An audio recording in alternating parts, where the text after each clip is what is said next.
கிறிஸ்துவுக்குள் பிரியமானவர்களே, இயேசு கிறிஸ்துவின் இனிதான நாமத்தினாலே உங்கள் ஒவ்வொரு வாழ்த்துவதிலே மிக்க மகிழ்ச்சி அடைகிறேன். இது வேதம் வாசித்தீர்களா? இது ஜெபித்தீர்களா? இந்த குடும்ப ஜெபம் செய்தீர்களா? யோசித்து கொண்டே இந்த காணொலியை காணுங்கள். ஒருவேளை இப்படிப்பட்ட பழக்கம் உங்களுக்கு இல்லை என்று சொன்னால், இன்றைக்கு வேதம் வாசிக்கவும் ஜெபிக்கவும் குடும்ப ஜெபம் செய்யவும் உங்களை அர்ப்பணியுங்கள். ஆண்டவரிடத்தில் சொல்லுங்கள், ஆண்டவரே என்னை பலன் தாரும் என்று சொல்வீர்கள் என்று சொன்னால் ஆண்டவர் உங்களுக்கு உதவி செய்ய ஒரு போதுமானவராக இருக்கிறார். இந்த நாளிலும் நீ வேறு மனுஷனாவாய் என்கிற காணொலி மூலமாக உங்களை சந்திப்பதிலே மிக்க மகிழ்ச்சி அடைகிறேன். சாமுவேல் தீர்க்கதரிசியை சவுல் பார்க்க செல்லுகிறான். தன்னுடைய கழுதை காணாமல் போனபடியினால் கழுதையை தேடி சென்றவன் சாமுவேல் தீர்க்கதரிசி இடத்தில் போய் விசாரிக்க வேண்டும் என்று சொல்லி அவன் கடந்து செல்கிறான். அப்பொழுது சாமுவேல் சவுலை பார்த்து சொல்லுகிறார், நீ கழுதையை தேடிக்கொண்டிருக்கிறாய், ஆனாலும் இந்த தேசத்தின் ஜனங்கள் எல்லாம் உன்னை அல்லவா தேடிக்கொண்டிருக்கிறார்கள், நீ ராஜாவாய் மாறுவதற்கு என்று சொல்லி சவுலுக்கு சில அடையாளங்களை அவன் சொல்லுகிறான். சொல்லிவிட்டு தான் சொல்லுகிறார். 1 சாமுவேல் 10ஆம் அதிகாரம் 6ஆம் வசனத்தில் அவர் சொல்லுகிறார், அப்பொழுது கர்த்தருடைய ஆவி உன்மேல் இறங்குவார், நீ அவர்களோடே கூட தீர்க்க தரிசனம் சொல்லி வேறு மனுஷனாவாய். பாருங்கள், சவுல் ஒரு சாதாரண ஒரு வாலிபன்.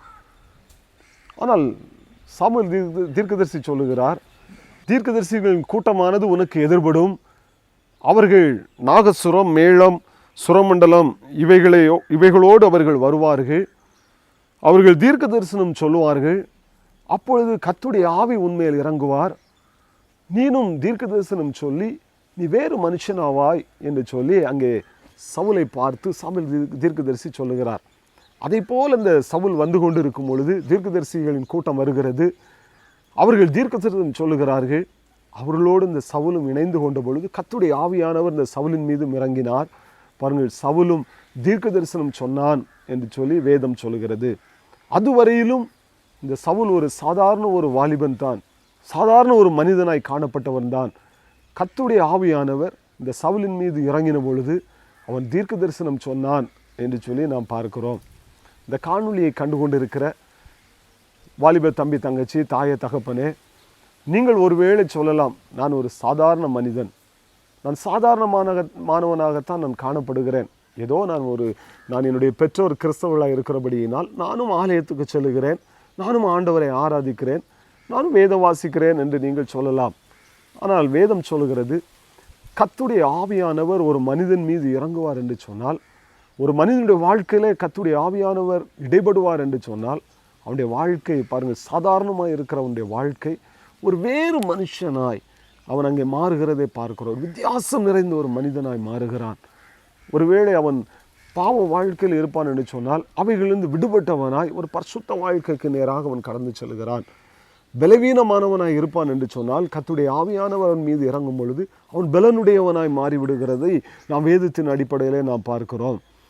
பாருங்கள், அப்போஸ்தலர் 1ஆம் அதிகாரம் 8ஆம் வசனம் இப்படியாக சொல்லுகிறது, இயேசு கிறிஸ்து அவர் பரத்துக்கு எழுந்தருளி போகும் முன்பாக அவர் தம்முடைய சீசர்கள் தம்மை சுற்றி நிற்கிறவர்களை பார்த்து அவர் சொல்லுகிறார், பரிசுத்த ஆவி உங்களிடத்தில் வரும்பொழுது நீங்கள் பலனடைந்து நீங்கள் எருசலேமிலும் யூதேயாவிலும் சமாரியாவிலும் பூமியின் கடைசி பரியந்தமும் எனக்கு நீங்கள் சாட்சிகளாயிருப்பீர்கள் என்று சொல்லி ஆண்டவர் சொல்லுகிறார். பாருங்கள், பரிசுத்த ஆவியை நீங்கள் பெற்றுக்கொள்ளும், நீங்கள் பலனடைவீர்கள். எதற்காக பலனடைவீர்கள்? சாட்சியுள்ள ஒரு வாழ்க்கை வாழ்வீர்கள். அதுவரையிலும் பாருங்கள், சாட்சியுள்ள வாழ்க்கை வாழணும், பரிசுத்தமாக வாழணும், ஆண்டவருக்காக ஏதாகிலும் செய்யணும் என்று சொல்லி நீங்கள் பிரயாசப்பட்டால் உங்களால் செய்ய முடியாது. பலவீனத்தோடு நீங்கள் விழுந்து விழுந்து எழும்புவீர்கள். எதை செய்யக்கூடாதுன்னு நினைக்கிறீங்களோ அதையே செய்வீங்க. ஆனால் என்றைக்கு நீங்கள் பரிசுத்தாவியை பெற்றுக்கொள்வீர்களோ அப்பொழுது பாருங்கள், வேதம் சொல்கிறது, ஆண்டவர் பரிசுத்தாவியை உங்களை பலப்படுத்துகிறார். எதற்காக? ஒரு சாட்சியுள்ள ஒரு வாழ்க்கை வாழ்வதற்கு. உங்களுடைய வீட்டிலே, உங்களுடைய சுற்றுப்புறங்களிலே, உங்களுடைய திருச்சபையிலே, உங்களுடைய கிராமத்திலே, உங்களுடைய தேசத்திலே, உங்களுடைய பட்டணத்திலே நீங்கள் ஆசீர்வாதமாக இருப்பீர்கள். உலகமெங்கிலும் பாருங்கள், நீங்கள் ஒரு சாட்சியுள்ள ஒரு வாழ்க்கை வாழ்வதற்கு இந்த பரிசுத்த ஆவியானவர் நமக்கு உதவி செய்கிறார் என்று சொல்லி வேதம் சொல்கிறது. எனவே தான் பவுல் 2 கொரிந்தியருக்கு எழுதும்போது அவர் சொல்லுகிறார், 2 கொரிந்தியர் 5ஆம் அதிகாரம் 17ஆம் வசனத்தில் இப்படியாக அவர் குறிப்பிடுகிறார், ஒருவன் கிறிஸ்துவுக்குள் இருந்தால் அவன் புது சிருஷ்டியாக இருக்கிறான், பழையவைகள் எல்லாம் ஒளிந்து போயின, எல்லாம் புதிதாயின என்று சொல்லுகிறார். பாருங்கள், ஒரு மனிதன் கிறிஸ்துவுக்கு உள் இருக்கும் பொழுது, பரிசுத்த ஆவியை பெற்றுக்கொள்ளும் போது அப்பொழுது அவனுடைய வாழ்க்கை, பழைய வாழ்க்கை மாறி அவன் ஒரு புது மனிதனாய் மாறி விடுகிறான். பாருங்கள், பவுல் அதைத்தான் இங்கே எழுதுகிறார். பழையவைகள் எல்லாம் ஒளிந்து போயின. பழைய வாழ்க்கை, பழைய பேச்சு, பழைய சிந்தனை, பழைய பார்வை, பழைய நடக்கைகள் எல்லாம் ஒளிந்து போயின. எல்லாம் புதிதாயின. ஒரு புதிய ஒரு சிருஷ்டியாய், ஒரு புது மனிதனாய் அவன் மாறி விடுகிறதை நாம் பார்க்கிறோம். அதைத்தான் இங்கே கொரிந்து திருச்சபைக்கு பவுல் எழுதுகிறார். நீங்கள் கிறிஸ்துவுக்குள் இருக்கிறேன், நான் கிறிஸ்தவனாய் இருக்கிறேன், நான் ஆண்டவரை ஆராதிக்கிறேன் என்று சொல்லிவிட்டு பழைய வாழ்க்கையிலேயே, அப்படியே மாம்சத்தின் கிரியைகளிலேயே உலக காரியங்களை நீங்கள் நடக்காதிருங்கள். கிறிஸ்துவுக்குள் வந்துவிட்டால் நீங்கள் கர்த்தருடைய ஆவியை பெற்றுக்கொள்ளும் பொழுது ஆண்டவர் உங்களை பலப்படுத்துகிறார். ஒரு சாட்சியுள்ள வாழ்க்கை, ஒரு புது மனுஷனாய் வாழ்வதற்கு அவர் உங்களுக்கு உதவி செய்கிறார் என்று சொல்லி அவர் சொல்லுகிறதை நான் பார்க்கிறோம். இதைத்தான் ஏசாயா தீர்க்கதரிசியின் புஸ்தகத்திலும் ஆண்டவர் அங்கே வாக்குத்தத்தமாக எழுதி வைத்திருக்கிறார்.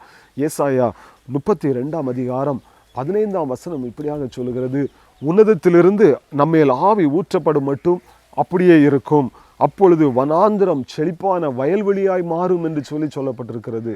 பாருங்கள், கர்த்தருடைய ஆவி ஊற்றப்படும் பொழுது வனாந்திரமான ஒரு நிலம் அது செழிப்பான வயல்வெளியாய் மாறி போகும்.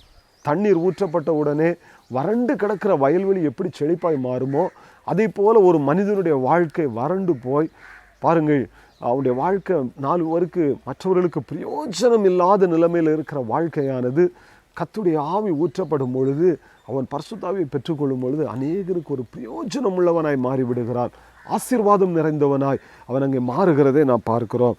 பாருங்கள், அப்போஸ்தலர் 2 அதிகாரம் 41 அதற்கு நல்ல ஒரு உதாரணம் சொல்லப்பட்டிருக்கிறது. பேதுரு என்கிற ஒரு மனிதன், பாருங்கள், ஆண்டவருடைய சீஷனாய் மாறுவதற்கு முன்பாக அவர் அங்கே மீனவராய் இருந்தார். அவருக்கு சரியான ஒரு படிப்பறிவு இல்லை, பேதமை நிறைந்தவர் என்று சொல்லி அப்போஸ்தலர் நடபடிகள் 4 அதிகாரம் 13 சொல்லப்பட்டிருக்கிறது. பேதுரு அவர் படிப்பறிவில்லாதவர் என்றும் பேதமை உள்ளவர் என்றும் அவர்கள் அறிந்திருந்தார்கள். யூத ஜனங்கள் படிப்பறிவு கிடையாது, பேச தெரியாது. ஒரு பெண்ணிடத்தில் போய் இயேசு கிறிஸ்துவை குறித்து மறுதலித்த ஒரு மனிதன். ஆனால் 2 அதிகாரத்திலே பாருங்கள், வேதம் சொல்கிறது அவர்கள் பரிசுத்த ஆவியினால் நிரப்பப்பட்டார்கள். உடனே பேதுரு எழும்பி நின்று அங்கே பிரசங்கம் செய்கிறார். அந்த முதல் பிரசங்கத்திலே அவருடைய பிரசங்கத்தை கேட்ட மனிதர்கள் ரட்சிக்கப்பட்டு திருச்சபையிலே சேர்க்கப்பட்டார்கள் என்று சொல்லி அந்த 2 அதிகாரம் கடைசியில் சொல்லப்பட்டிருக்கிறது. அவருடைய தொகை 3000 பேர் என்று சொல்லி வேதம் சொல்லுகிறது. பாருங்கள், அப்போஸ்தலர் 2:41 சொல்லுகிறது, அந்த நாளிலே பேதுருடைய வசனத்தை கேட்டு ரட்சிக்கப்பட்டு திருச்சபையிலே சேர்த்து கொள்ளப்பட்டுடைய தொகை 3000 பேர் என்று சொல்லப்பட்டிருக்கிறது. அப்போஸ்தலர் நடபடிகள் 4 அதிகாரம் 4 சொல்லுகிறது, பேதுருடைய வசனத்தை கேட்டு அங்கே மனம் திரும்பினுடைய தொகை 5000 பேர் என்று சொல்லி வேதம் சொல்லுகிறது. பாருங்கள், அப்போஸ்தலர் நடபடிகள் 6 அதிகாரம் 7 இப்படி சொல்லுகிறது, சீசருடைய தொகை எருசலேமிலே பெருகிற்று, அவர் எண்ணக்கூடாது இருந்தது என்று சொல்லி. பாருங்கள், ஒரு சாதாரண ஒரு மனுஷன், 4 பேர் முன்ன பேச தெரியாதவன், ஒரு பெண்மணி வந்து கேட்கிறார், நீயும் இயேசுவோடு இருந்தவள் தானே என்று சொன்ன பொழுது அவர் எனக்கு தெரியாது என்று சொல்லி சபிக்கவும் சத்தியமும் பண்ண தொடங்கின ஒரு பேதுரு என்கிற ஒரு அப்போஸ்தலன் பரிசுத்த ஆவியை பெற்றுக்கொண்ட பொழுது தைரியமாக எழும்பி நின்று பேசுகிறார். அப்போஸ்தலர் 2 அதிகாரத்திலே பாருங்கள், நீங்கள் சிலுவையில் இருந்த அந்த இயேசுவை தேவன் உயிரோடு எழுப்பினார், அவர்தான் உண்மையான தெய்வம், அவரைத்தான் நீங்கள் சிலுவையில் அறைந்தீர்கள், அவரை நீங்கள் விசுவாசித்தால் உங்கள் ரட்சிப்பு உண்டு என்று சொல்லி அவர் தைரியமாக பிரசங்கம் பண்ணுகிறார். அதை கேட்டு இருதயத்தில் குத்தப்பட்ட ஜனங்கள், மனம் திரும்பினவர்கள், பாருங்கள், திருச்சபையிலே சேர்த்து கொள்ளப்பட்ட 3000 பேர் 5000 பேர், அவருடைய தொகை எண்ணக்கூடாது இருந்தது என்று சொல்லி பார்க்கிறோம். ஒரு சாதாரண ஒரு மனிதன், பாருங்கள், கர்த்தருக்கு தன்னுடைய வாழ்க்கை அர்ப்பணித்து பரிசுத்த ஆவியை பெற்றுக்கொண்ட பொழுது அவன் வேறு ஒரு மனிதனாய், பாருங்கள், அநேகருக்கு ஆசீர்வாதம் நிறைந்த ஒரு மனிதனாய் பேதுரு மாறுகிறதை நாம் பார்க்கிறோம். இந்த காணொளியை கண்டு கொண்டிருக்கிற வாலிப தம்பி தங்கச்சி பெற்றோரே, ஒருவேளை நீங்கள் சொல்லலாம், நான் ஒரு சாதாரண ஒரு கிறிஸ்தவனாக வாழ்ந்துட்டுருக்கையா, என்னால் மற்றவங்களுக்கு பிரயோஜனம் இல்லை, நான் ஒரு பிரயோஜனமற்றவனை போல வாழ்ந்து கொண்டிருக்கிறேன் என்று நீங்கள் சொல்லி கொண்டிருக்கலாம். நீங்கள் பரிசுத்த ஆவியை பெற்றுக்கொண்டால், கர்த்தருடைய ஆவியானவர் உங்களிடத்தில் வாசம் பண்ணுவதற்கு நீங்கள் இடம் கொடுத்தால், அவருடைய வாழ்க்கையில் வருவார் என்று சொன்னால் உடைய வாழ்க்கை மாறும். பாருங்கள், இதுவரையிலும் பரிசுத்த ஆவியை பெற்றுக்கொள்வதற்கு முன்பாக நீங்கள் வறண்டு போன ஒரு வாழ்க்கை வாழ்ந்து கொண்டிருக்கலாம். ஆனால் என்றைக்கு பரிசுத்த ஆவியை பெற்றுக்கொள்கிறீர்களோ அப்பொழுது உங்களுக்கு உங்களுடைய வாழ்க்கை செழிப்பாய் மாறும். நீங்கள் செழிப்பாய் மாறுவது மாத்திரமல்ல, அநேகருக்கு ஆசீர்வாதமாய் மாறுவீர்கள். இந்த பேதுரு அப்போஸ்தலன் எப்படி ஆசீர்வாதமாக மாறினாரோ அவரை குறித்து இன்னுமுள்ள பகுதிகளில் அப்போஸ்தலனில் சொல்லப்பட்டிருக்கிறது. பேதுரு நடந்து போகும்போது பாருங்க, அவருடைய நிழல் பட்டாகிலும் வியாதிகள் குணமாகும் என்று சொல்லி, நிழல் பட வேண்டும் என்று சொல்லி வியாதியஸ்தலை கொண்டு வைத்தார்களாம். பிசாசு பிடித்தவர்களை கொண்டு வைத்தார்கள். பேதுருவனுடைய நிழல் பட்டு வியாதிகள் குணமானது, பிசாசுகள் ஓடினது. அவர் தொட்ட உடனே மரித்தவர் உயிரோடு எழும்பினார் என்று சொல்லி பார்க்கிறோம். இதற்கு காரணம் என்ன தெரியுமா? அவர் பரிசுத்தாவியை பெற்றுக்கொண்டார். கர்த்தருக்காக ஒரு வைராக்கியமாக எழும்பினார் என்று சொல்லி பார்க்கிறோம். சாதாரண ஒரு மனிதனை ஆண்டவர் அங்கே பலப்படுத்தி சாட்சியாய் நிறுத்துகிறதை பார்க்கிறோம். இந்த காணொளியை கண்டுகொண்டிருக்கிற உங்களையும் ஆண்டவர் பலப்படுத்தி சாட்சியாய் நிறுத்துவதற்கு அவர் போதுமானவராக இருக்கிறார். அந்த தேவனுடைய கரத்தில் அர்ப்பணிப்போம். ஆண்டவரே, உடைய ஆவியினால் நிரப்பும் என்று சொல்லி நீங்கள் அர்ப்பணிப்பீர்கள் என்று சொன்னார். கர்த்தர் உங்களை வேறு மனுஷனாய் மாற்றி அநேகருக்கு ஆசீர்வாதம் நிறைந்தவர்களாய் மாற்றுவார். அந்த தேவனுடைய கரத்தில் அர்ப்பணிப்போம். கர்த்தர் தாமே நம்மையும் நம்முடைய குடும்பங்களையும் பேதுருவை எப்படியோ எடுத்து வல்லமையை பயன்படுத்தினாரோ அப்படியே எடுத்து அவர் பயன்படுத்த போதுமானவராக இருக்கிறார். அந்த கர்த்தருடைய கரத்தில் அர்ப்பணிப்போம். கர்த்தர் உங்களையும் உங்களுடைய குடும்பங்களை ஆசீர்வதிப்பாராக. ஆமென். God bless you.